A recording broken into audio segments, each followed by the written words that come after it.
Penempatan yang cukup di luar kebiasaan pemain yang berposisi asal sebagai seorang striker tentunya.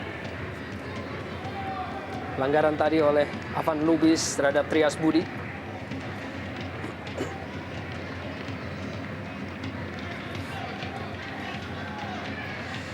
Imral Usman yang ditunjuk sebagai kapten kesebelasan pada partai sore hari ini, kembali sebuah pelanggaran oleh pemain PSMS Medan yaitu Avan Lubis kepada Trias Budi 2 kali berturut-turut.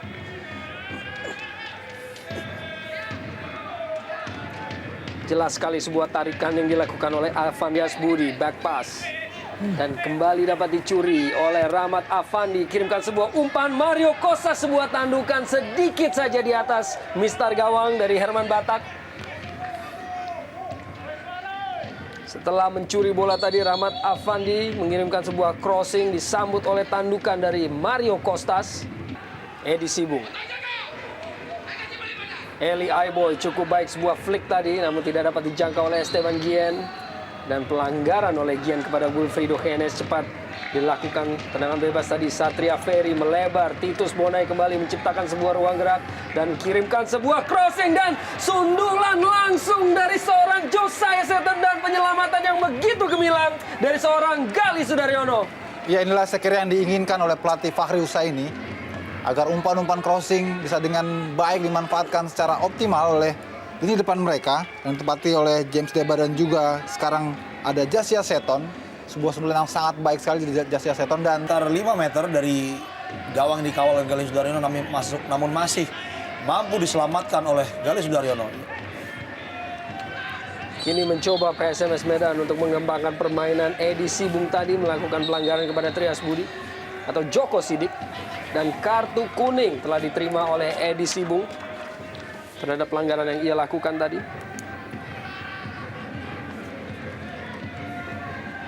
Sebuah tendangan kepada Joko Sidik yang merupakan sebuah pelanggaran yang pantas mendapatkan Esteban Guillen.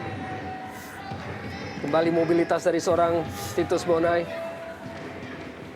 Satria Ferry berusaha untuk mengirimkan sebuah umpan terobosan pada Titus Bonai dan sebuah tackling tadi kepada Fadli Hariri.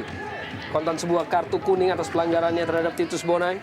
Dan ini merupakan sebuah kartu kuning yang kedua bagi kubu PSMS sore hari ini, di mana total wasit Oki Dwi Putra telah mengeluarkan 4 buah kartu kuning.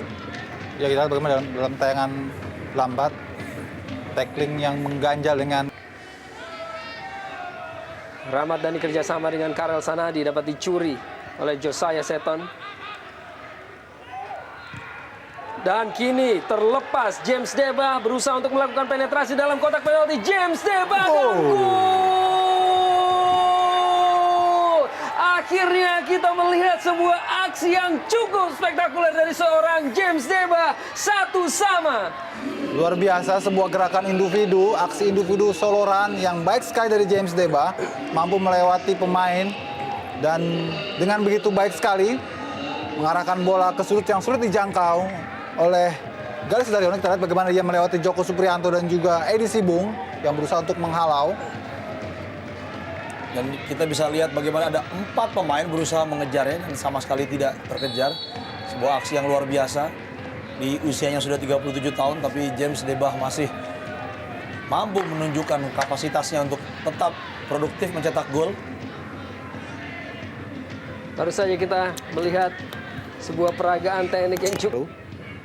Eli Aiboy yang ditarik keluar untuk digantikan oleh striker muda yaitu Andika Yudhistira Lubis. Bagi Andika Yudhistira Lubis, hanya dengan penampilannya yang ke-6 sebagai pemain pengganti musim ini, pemain yang diharapkan menjadi prospek bagi tim PSMS Medan, masih dibatasi penampilannya di ajang Jarum Indonesia Super League musim ini. Ya, kita lihat dalam tayangan lambat bagaimana Trias Budi terinjak kakinya oleh Esteban Julien.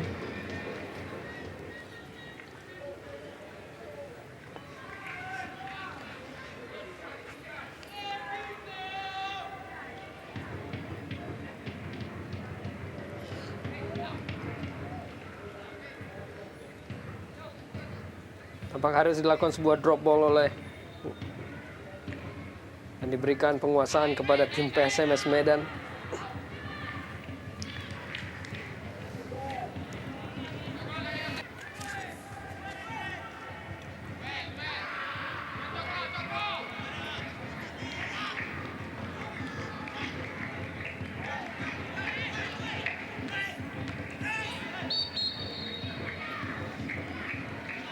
Pelanggaran dua pemain sekaligus, yaitu Trias Budi dan Satria Ferry.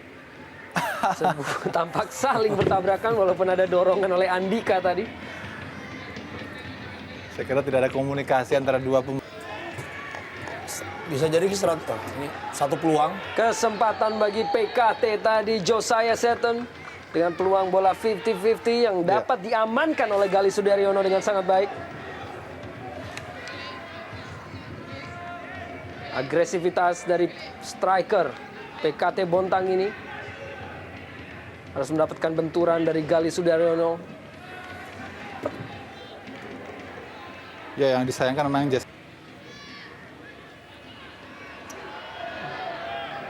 Mendarat di kaki Titus Bonai kini dengan pergerakan di kotak penalti kembali dan berulang kali Titus Bonai yang mengawali gerakannya dengan cukup baik namun tidak mengakhiri dengan sebuah keputusan ya, memberikan efektivitas. Betul. Sayang sekali bagaimana kesempatan sebetulnya diperoleh Titus. Masih tetap kedua tim dalam posisi yang begitu membahayakan untuk dapat turun degradasi ke divisi utama di musim depan.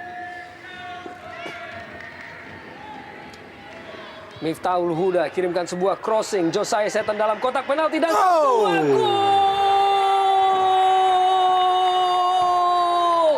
Pupuk Kaltim Bontang akhirnya berhasil mendapatkan keunggulan melalui gol yang cukup baik dari seorang Josiah Seton, 2-1. Luar biasa, sebuah kelebihan individu patut diberikan atau diberikan A+ pada seorang Josiah Seton. Bagaimana ia dengan begitu jeli, dengan naluri golnya yang tajam, di mana musim lalu dia bisa mencetak 15 gol, dan kali ini dia sepertinya menjawab keraguan pelatih Fahri Husaini dengan memberikan gol yang sangat menentukan di sudut gawang dari Gali Sudaryono. Meski ia harus dikawal oleh dua pemain, di sela-sela pemain tersebut ia bisa melepaskan bola dan mengirimkan sebuah hukuman kepada PSMS Medan.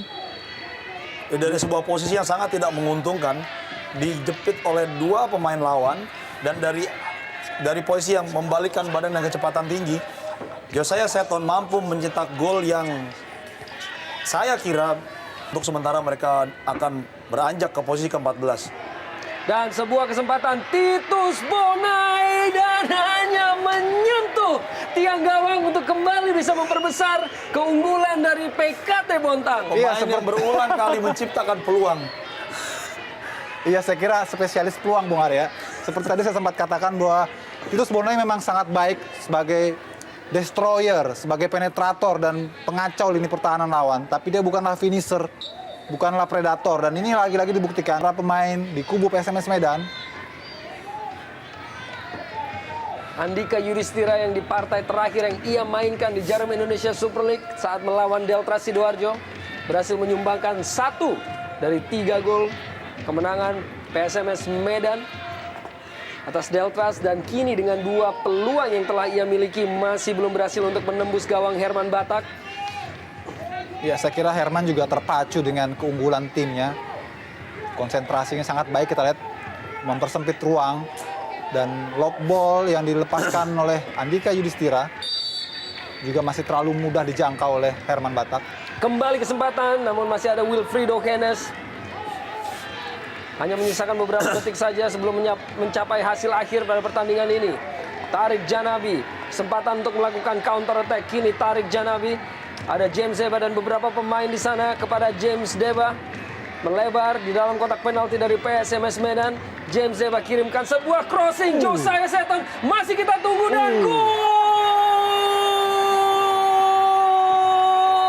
Akhirnya James Deba menghabisi perlawanan dari tim PSMS Medan dengan golnya yang kedua pada pertandingan sore hari ini. 3-1.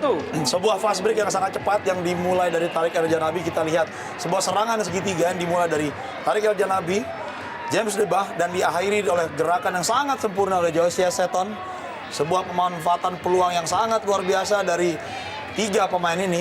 Sebuah kombinasi yang sangat mematikan, memanfaatkan kelambatan para pemain PSMS untuk kembali menjaga pertahanannya.